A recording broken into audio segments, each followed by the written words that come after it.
Hello and welcome to episode 2 of the Forecasting Podcast. How are you doing, Robin? I'm doing well. How are you? Good. I'm glad we are trying to do these weekly on Fridays so that we can actually build out loud and remember all the things that were super important this week that will be a distant past by next Friday. Yeah. Think of all the genius that we've lost over the last year. Yep, it's all gone. Yeah. So we did promise that we'd have a name this week for our listeners, but we don't have any listeners because I didn't publish the one from last week. So I guess we're in like an interesting loophole. We are. Nobody will know we're committed to Fridays yet. I feel like casts never say what the actual day is. That's a trick. All right, so we have to learn that. So today, for episode 2, we are talking about basically why we decided to connect game theory to content marketing. Do you want to kick it off? Sure. Ultimately, what game theory is the idea that intelligent actors can make actions based off of information that they have access to. Actor there, right, is just any entity capable of making a decision, of impacting a game. And sure, the term is game theory, but this isn't just, Settlers of Catan. This is just any environment in which you are influencing the outcome of that environment through your actions. So a marketer is influencing the marketplace through their actions. They are sending emails, they are writing blog posts, they are influencing all these things based off of the information that they have. And that information can be the KPIs that they're getting out of their email service provider. It's information about the brand's current positioning, about the industry overall, and the marketers then making actions based off of those that have payouts. You will receive more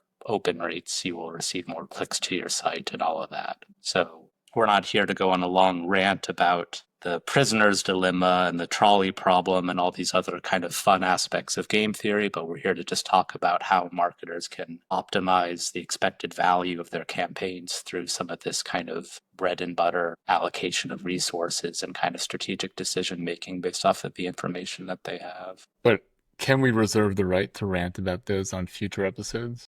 Yes, we'll have one episode dedicated to each of them, to all the fun philosophical questions. And have a Theseus's ship episode. Actually, something I never told you until right now is that Peter Nikolai and I went to grad school together and we built a multiplayer game based on Prisoner's Dilemma. We were a temp worker robot. Everybody's goal was to slack off and do the least work possible without getting caught by the boss. And the way you got caught by the boss was by doing too little work. And there was some collaboration and some kind of gaming out how much or how little did you do in any given moment to let the boss look at someone else. My quick prisoner's dilemma anecdote is I went to Chapman University for undergrad, which has this, large economics school, and they run these experiments where you can go in as a student, right, and you'll be paid for your time to be a lab rat for the economics department. So I think the thing they told me was, oh, come in, you'll be here for 3 hours to do this experiment. And I go in and I'm sitting at the computer and they do like 45 minutes of training about how to use this thing. And then, we go into the room to do this experiment and I'm like presented with this screen of like just this massive flow chart of payouts and, oh, I'm going to make a decision. And then my anonymous, it's just the exact prisoner's dilemma. My partner is going to make a decision and we're going to navigate this tree together. So I go in, and I'm faced with like the first decision is, okay, both of you will be paid $7, or I can just, $9 right now. So I make the decision to play, to not rat out my partner. Then immediately they just take the $11 payout. So it's like the whole experiment was 15 seconds, after 45 minutes of training and all of this to just, all right, I'm 19 or whatever, learning the hard lesson that, yeah, the prisoner's dilemma. I lost my $4. And did you get to see the person after that? No, but you walk out of the room like, evil eyeing everybody there because it was like everybody that got eliminated after the first round walks out together, So. That is classic. The question is, how did we decide to connect this to content marketing? I spent 2 years content marketing for Pampers with P&G. Their research was phenomenal. They basically had people traveling the world talking to moms and dads, and they, packaged those insights up, they operationalized them, all that stuff was happening. But then as me, the person who was at that time in charge of the email work stream, like accessing or activating those insights almost didn't happen. You can imagine the size of the list, the kind of segmentation, the amount of pressure to actually activate those insights and kind of like make that fresh week over week and work within kind of the limitations of, the way the brand wants to present itself was incredibly tough needle to thread.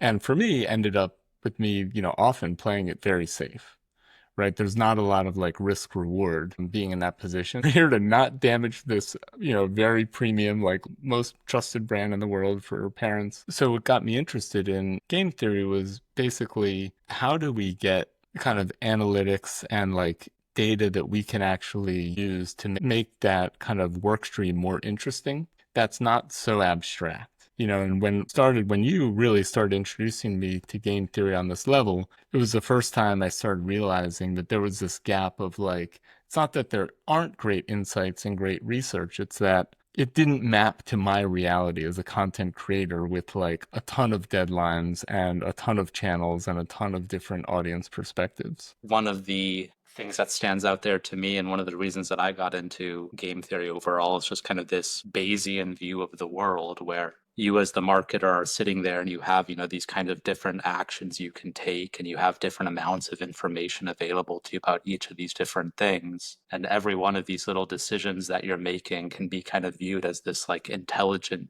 gamble, this intelligent play. Bayesian inference is all about priors and posteriors. You have some prior belief about the likelihood of something happening, and then you sample some event, and then you update your priors. So, you're going to send a campaign, and you believe that this is going to be somewhat likely to succeed, and then you send it out to kind of a canary test, a limited sample, and see that it's starting to work, and then that can kind of update the posterior to then roll that out to the full list. So that kind of workflow can be like, it can be hard to figure out how to kind of balance that across a bunch of different mechanisms and channels, and to know at what point you're capable of making the most strategic decision and how often you need to kind of gain more information rather than start executing some of these campaigns. But I do think, one of the real kind of core things we're trying to do at forecasting is simplify some of that decision making and just make it more front and center about, hey, here's what your priors can be about kind of the relevance of an individual marketing theme to your audience. People care about marketing topic A because we're seeing an increase in, search volume for it. We're seeing an increase in kind of external signals that are relevant to that campaign, and thus this is kind of worth sampling for the next campaign. Yeah. Remember when the tech was execution and you didn't start write like a line of code until everything was figured out, and then you're in this waterfall pit of doom where anything you learned or realized during that process was a penalty because that meant changing the commitment that had been like planned a year ago. So tech, I think, was like freed from that kind of constraint, and it became much more of this like iterative process where we're going to learn and we're going to adjust along the way. We're not going to just kind of like put these blinders on and execute like a requirements document. In a way, content, may be kind of trapped in that kind of blinder mode. The editorial calendar gets defined, by senior people, gets agreed upon. And now 6 months later, it's Accessory Tuesday at this e-commerce brand, and you have to send that accessory email regardless of what's actually happening with your audience and the products. Or it's a thing where like, hey, had an awesome month. Now that's the baseline of expectation. I have to deliver that performance. And if I use a couple emails to experiment with something, I may miss my targets. And there's a lot of pressure to deliver on that. Yeah, I think that's very interesting. I mean, that's kind of that idea of like you have new prior information. You have seen much observations about Accessory Tuesday for the last 6 months, but you're never actually kind of revisiting the true value of Accessory Tuesday. So like in this kind of Bayesian view, right, you'd always be updating and kind of reprioritizing and realizing, all right, either Accessory Tuesday can kind of drift into something else, or be revisited. And, that does, I think, tie to that kind of like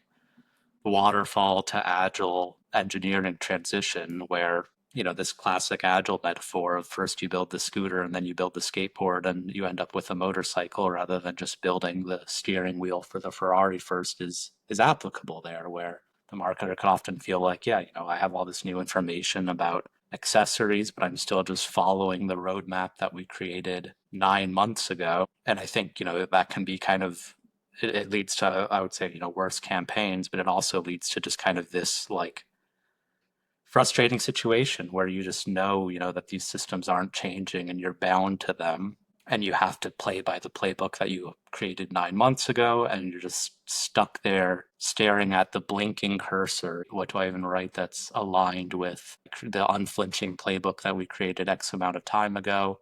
And I don't think this campaign will be as relevant or useful as we think it will be because all this information has been gained. Yes, I think maybe a big part of what we're doing in this game theory is like first and foremost, just getting people to think about their content work stream as a dynamic, changing landscape and not one that's, fixed, not one where, okay, we're going to do these three things and we're just going to redo them until the next annual planning meeting. Yeah, and I think the other like introduction there too is just that your content marketing decisions are a game that you have information about. Like in game theory, there's the idea of full information games versus partial information games. A full information game is chess. Both agents taking actions in that game have full knowledge of every action available to to the opponent. Partial information game, poker, you have some amount of information about the board state, about the position that you're in. And generally speaking, if you can get more information, if a game approaches a full information game from being a partial information game, you are capable of taking more data driven decisions. You are capable of calculating the expected value of your actions more. You are capable of making kind of more intelligent decisions in this kind of zero sum game. So, like, yeah, part of this just, hey, if you start thinking about this like a game theory example and you start thinking about this as a game of partial information, you can start gathering data intelligently and you can start allocating resources accordingly. And really, like behind the scenes, that should give confidence. It does give confidence. I mean, it is like the data is correct, but also just it allows you to kind of make correct decisions today based off of the position that you're in. And I think that's super interesting because, as I started working with you, I thought about like blinking cursor. I thought about, the pains of my, writing process of procrastination and, research, over researching stuff, always thinking I'm going to find the perfect stat. And then 4 hours later, maybe I find it and it doesn't do the thing I wanted, or I never find it. And now I'm out 4 hours of, kind of wasted time. And I think that tangent I just went on is a perfect example. I'm now illustrating my research process. But to bring it back, you started helping me really just break down like what are those decisions? What are those actions? When we think about content marketing, publishing just go like kind of a lot of stuff gets bundled into that, especially on, very lean teams. How do we then kind of like start to unbundle those actions and decisions so that you can get some data around them? I mean, I think one of the most relevant exercises in the beginning is just starting to figure out what are the levers that you have in play and what are the hierarchy of those levers. And, one of these initial levers can just be that decision between like, what is the marketing stream that is most relevant, right? Are we getting more returns from the blog post than the landing page? And then you can kind of dial it down deeper there and say, all right, what is the topic that is relevant for the landing page? And this is, one of the kind of core areas what we're trying to do with forecasting is help you answer that question. And then once like, all right, here's kind of the things in play for the medium with which I'm marketing, and here's the things in play for the topics that I'm advertising to. Then you get into kind of that next hierarchy of all right, what is the actual content, or what is the structure of the content? What are the levers that I have to interact with the structure of the content? And then perhaps finally, what is the actual kind of copy that executes this campaign? And if you start thinking about each of those as kind of distinct steps, and prioritizing which of these steps can have the highest return there, you can make better decisions overall. I think one of the things that we've kind of learned too is like people can find themselves feeling that there's only one lever that they have access to. They could just a hypothetical, right? Like, oh, I'm only ever going to think about tweaking the subject line of my emails that are going out, but everything else is going to kind of remain static. And really, if you do that, like you can get some gains, but you're only ever playing in that field of what's actually the maximum gains you can get from tweaking the subject line, where 5 hours of tweaking a subject line might not be as valuable as 20 minutes of kind of prioritizing which topics are most relevant. So really just trying to understand in this kind of information game, what do you have access to? What are the actions you can take? I think like my mode as a content marketer is to rush through exactly what you just said. And I think this happens a lot where, there's either you receive direction and you just kind of jump to execution, or what I do is panic. And, I don't like being in the unknown. So I like jump out of that. I jump through the first like four steps and then, oh, I kind of like this subject line hook, now let me get to the intro and, I end up going back and back and this isn't working, and I'm frustrated. Or like, it's awesome and I publish it, but the audience isn't interested because they didn't actually start with kind of what they were thinking about in the moment. So I think like going through, if there's a way to kind of lead a person through those kind of phases, then you arrive at a place where your time is actually being invested in the right thing. Yeah, I mean, I think like the game theory terms for a lot of this in my mind are this trade-off between exploration and exploitation. Exploration is your ability to start taking different actions, exploring different games. Exploitation is kind of how profitable each of these individual endeavors are. Like in the kind of example I was giving earlier, right? If you're just like only ever kind of dialing in on lines, you are kind of further exploiting topic A's subject line B, where there's often a position where you actually want to start exploring some of these other options. You want to start exploring either new mediums to market in, or new topics, or new subjects, just any of these other kind of levers that you have available to you. If you are just like under intense deadlines, it will often seem easier to just kind of pursue that path of exploitation. Where with forecasting, we want to surface the exploration side of it and make that a little bit more, make that more streamlined, make that more accessible, make that more visible to you, the marketer, and start allowing you to then kind of, at a lower cost, because we will do that kind of research for you, start getting some of that ability to start doing the exploration side of the equation. Yeah, and I think one of the like addictive or kind of like addictive slash like trapping pieces is an interesting thing with email is you will hit a point where you have like this critical mass of people, if you're talking about a certain topic, that will generally just open your emails. So you hit a point where you've kind of lost some people that aren't interested in that stuff, but you've got like sometimes like a really big base of people that are just gonna kind of follow you along that path. But as a result, there's like an opportunity cost where you're managing decline because, a certain amount will unsubscribe or just stop reading every week. And you're not kind of reevaluating what the space is and kind of what the opportunity cost is of like not going into these new areas. Yeah. And I mean, I think that same pattern exists not just in email, but in the other kind of channels people have available too, right? Like kind of jokingly, but like if you go to your daily active users and your site traffic, like most startups will see that they have a daily active user base of people trying to go to their site /up.admin, right? /admin/password. So all these things it's just bots trying to like, mine poor security practices. But yeah, like, and that's you have some of these just kind of static things where sure you will have audience members that will always open your thing. You will have bots that are always trying to scrape your thing. Your mother will always say your product is a good idea, right? There's like all these constants, but being able to kind of underscore, what are the constants versus what are the actual like realms of opportunity and realms of exploration becomes that is what this game that we're talking about ultimately is. And then, okay, this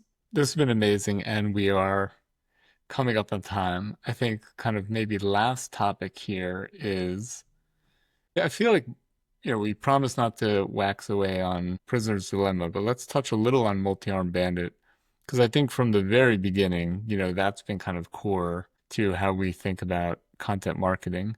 Do you want to just talk a little bit about your experience on Yang Campaign and then at forecasting? Yeah. So multi-armed bandit is a favorite term of art of mine. It's just a fun thing to say and a good way to impress people in a meeting.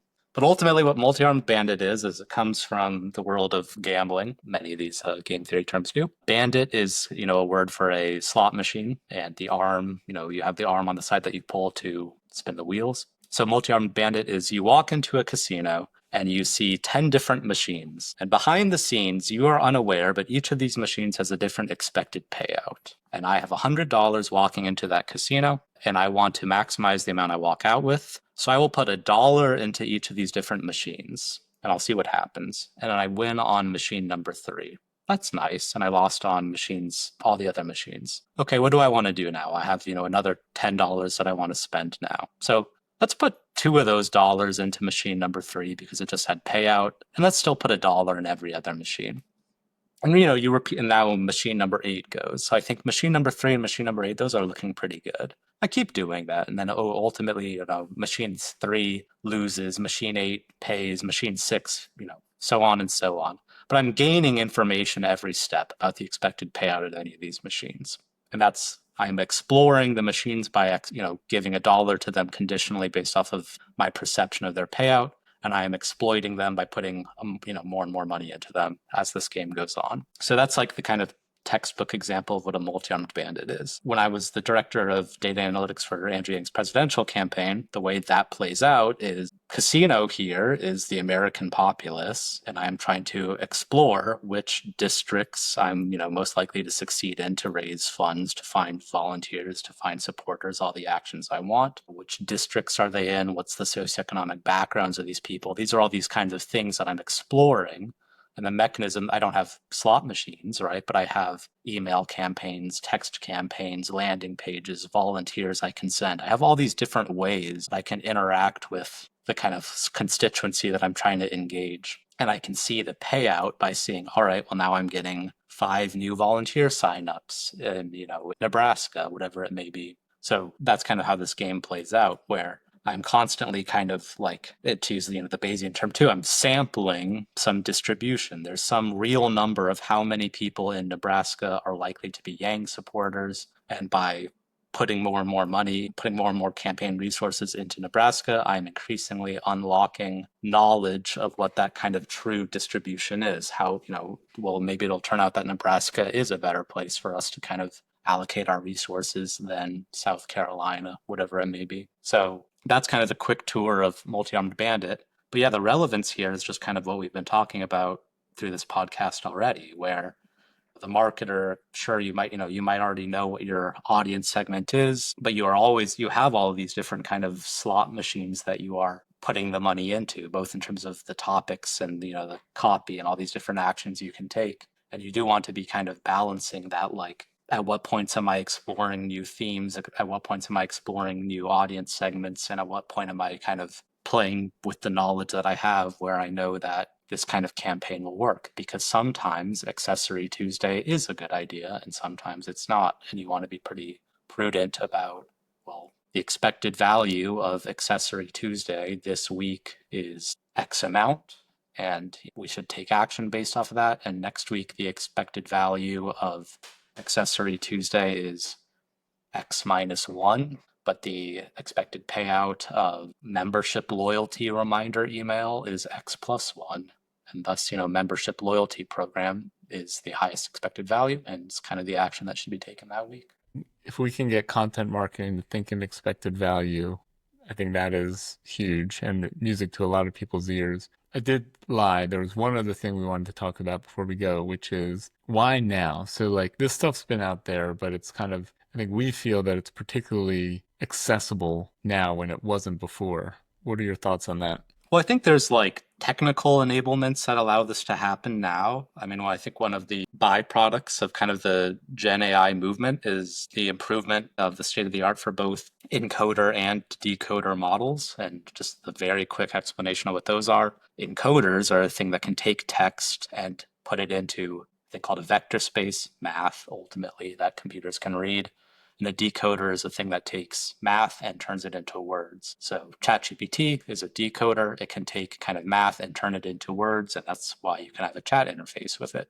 But encoder is the inverse of that takes text and turns that into numbers, allows us to do a lot of this kind of quantitative analysis that we're doing at forecasting, where we say, all right, this is why we think this topic is actually most relevant this week. This is why, we think this landing page is appropriate for this week. So there are like kind of, innovations in the industry that are allowing this kind of analysis to be done at higher scales than we've ever, than we've ever seen before. There's also a bit of that kind of thing of like computation is getting cheaper and cheaper over time. So it's cheaper and cheaper to create the indefatigable beast that can crunch all this numbers for you and kind of give you the just-in-time topics where you just say like, all right, here's last night we crunched all the numbers for you, and today you can sip your coffee at 8 a.m. and have the most recent analysis about which topic is going to be the most successful. So I think that's all the kind of like technical side of it.